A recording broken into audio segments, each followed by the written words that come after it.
Good morning, Bhargav. It's Thursday, the 7th of September. Here's the heads up brief for today. For the Southeast Asia production, we covered 20 issues. For North Asia, we covered 7. And for Australasia and the Pacific Islands, we covered 11.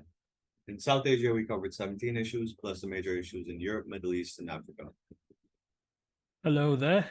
Thank you. Can we please discuss the major issues today? Yeah. So an Australian-based gas and exploration development company has made a large discovery of natural gas within coal deposits at their site in Mongolia's South Gobi Basin. They have not released more details on the size of the discovery yet. All right, that's interesting. Thank you. In Indonesia, the Corruption Eradication Commission will interrogate Mohammed Iskandar, sorry, the chairman of the National Awakening Party today. This is very notable because Iskandar has just been named as the vice presidential candidate for Anies Baswedan, who is also under investigation by the Corruption Eradication Commission, allegedly on politically motivated charges. So this comes ahead of Indonesia's presidential elections in February 2024. All right, that's interesting. We'll have to see to what extent do these investigations by the corruption agency will have an impact on the popular vote during the elections. Yeah. And in Thailand, the new administration unveiled its draft policy statement yesterday. This includes a digital wallet scheme addressing debt problems of various stakeholders and shareholders, and cutting energy costs and revising the charter, which is quite interesting. The new coalition is trying to basically garner appeal as it hasn't been voted in, so it will have to make concessions to the public, at least at the start. All right. All right, that's interesting there. But where do you think the cabinet is headed? Do you think it's going to stabilize in the short to medium term? Yeah, I think it will stabilize in the short to medium term. We're actually going to have a special audio discussion on Thai politics and this new cabinet later today. So we'll delve more into these topics then.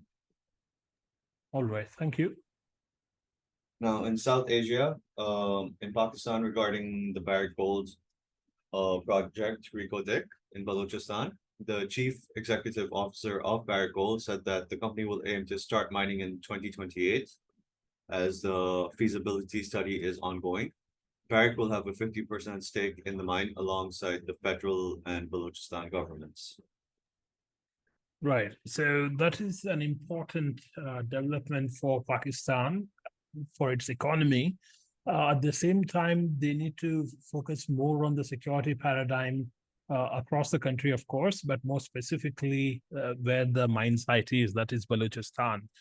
It is true that the current focus of all the secessionist groups and the Islamist groups are largely on the Chinese investments, mainly around Gwadar port. And for Islamist group, it's largely along the border with Afghanistan and partially Iran. However, we cannot rule out how fast the targets shift and how opportunistic they are.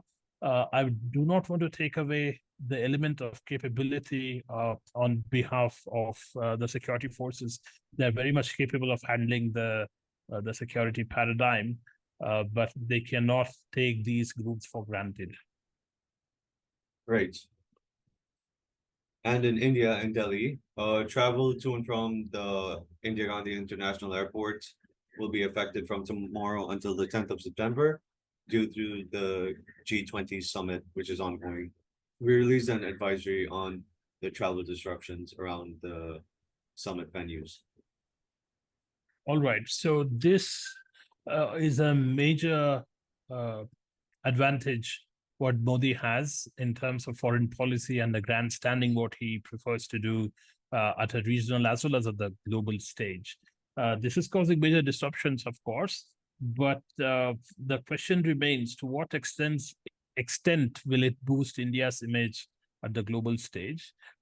Especially a seasoned diplomat like the Foreign Minister Jaishankar has been punching above his weight as far as his profile is concerned.